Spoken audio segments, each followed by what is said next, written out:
10 fun facts about the Doctor Who TV movie. The Doctor Who TV movie is quite different from anything else in the Whoniverse, being the only Doctor Who episode to be made by an American production company. Here are 10 interesting facts that you might not know about the 8th Doctor's debut story.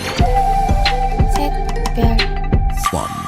Not everyone wanted Sylvester McCoy to appear. The originator of the Doctor Who TV movie, Philip Segal, was adamant that the story should start with a regeneration. He thought it would dishonor the 7th Doctor, Sylvester McCoy, if he wasn't given the opportunity to hand over the Tardis keys, although not everyone was in favor of this idea.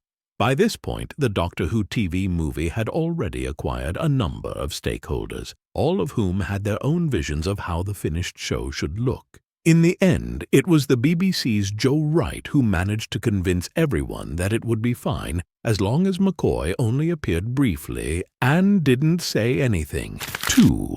They almost dropped the iconic theme tune. Believe it or not, the BBC doesn't own all of the rights to the iconic Doctor Who theme tune, at least not when the Doctor Who TV movie was made, and when it was discovered that the producers would have to pay a sizable fee for its inclusion, not everyone was keen. But it was the producer Philip Segal who ultimately managed to convince them that it would be a wise investment. 3.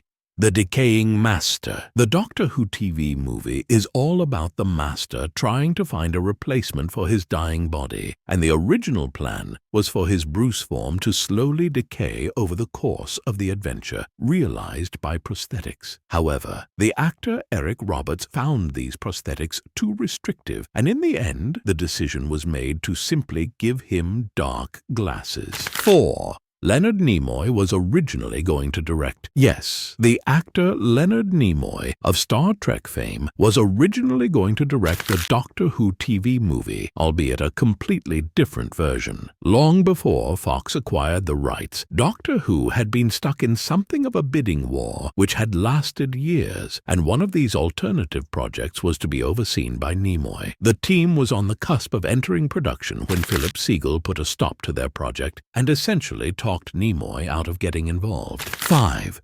Peter Capaldi was invited to audition. Peter Capaldi, otherwise known as the 12th Doctor, was invited to audition for the eponymous Time Lord in the Doctor Who TV movie, but he declined. He was one of many other actors who were considered for the part, including Rowan Atkinson, who later played the Doctor in the comic relief special The Curse of Fatal Death, and Derek Jacobi, who later played the Master in Scream of the Shulka and Utopia. 6. The movie was shaped by fans. The producer, Philip Segal, was a huge fan of Doctor Who himself and was something of the Russell T Davies of his time. But he also called upon the services of other fans in an unofficial capacity when it came to shaping the Doctor Who TV movie, enlisting Doctor Who historians Jean-Marc L'Officier and his wife Randy as consultants, and later Sean Lyon of the now-defunct Outpost Gallifrey website, now Gallifrey Base. Indeed, it was Lyon who noticed an error in the movie's rough cut, when the Doctor erroneously states that he has 12 lives rather than 13. He obviously hadn't seen the Timeless Children. 7.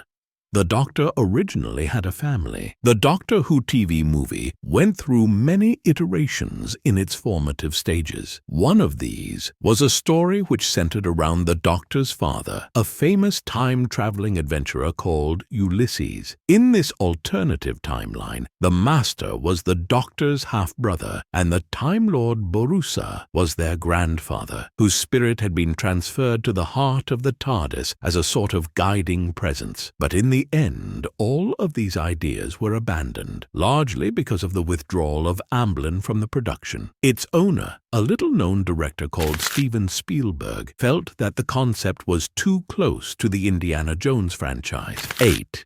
The Daleks were originally meant to appear. Granted, the Daleks do, sort of, feature in the Doctor Who TV movie, although the original plan had been to give them a much bigger role, redesigned in a robotic spider form, if you can imagine that. And even though their voices can still be heard in the movie's opening sequence, this was something of a rush job as, according to the director Jeffrey Sachs, he didn't have any reference material for the Daleks' voices and had to make his best guess. 9. Jeffrey Sachs played the chicken. Speaking of Jeffrey Sachs, one voice that he didn't need any reference material for was that of the chicken during the traffic jam scene. In the Doctor Who TV movie, there's a sequence where the Doctor is rushing to the beryllium clock only to be delayed a crashed truck loaded with poultry. When an emergency chicken sound effect was needed for this scene, Sachs gladly offered his services. History could have been very different though, as in earlier drafts of the script, the road was blocked by rampaging circus animals. 10. The original version has never been released. The Doctor Who TV movie has a complicated release history on home media, and it didn't come out in the States until 2011. Even then, it was running at a speed 2% quicker than it should have been, due to its having been converted to PAL for the UK release. This PAL rescan was also used as the source for the Blu-ray re-release some years later, meaning that the only people who ever saw the Doctor Who TV movie in its purest form were those who saw it on transmission in America in May 1996. Can you name any other fun facts about the Doctor Who TV movie? Let us know in the comments below. Presenting the Doctor Who Tardis unisex messenger bag from Lavazi. The bag itself is littered with white silhouettes of the TARDIS on a conveniently TARDIS blue background. It's a simplistic yet effective design and not too over the top.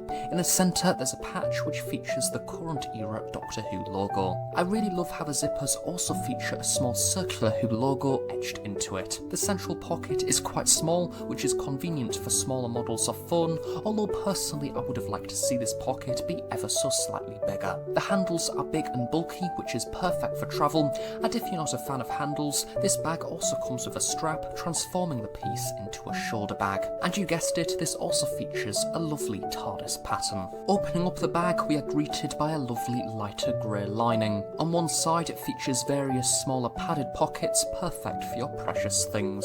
On the other side, a laptop compartment is present, featuring buttons which holds your electronics in place securely. And of course this is a Doctor Who bag after all, and there is a lovely reference to classic series Doctor Who featuring an embroidered seal of Rassilon, which is a perfect touch. On the sides of the bag there is additional button straps which when undone makes the bag appear to be more rectangular, which is useful for carrying larger laptops and notepads. One of my personal favourite aspects of this bag is the back section, which can be slid over the handles of a suitcase, securing the contents whilst travelling.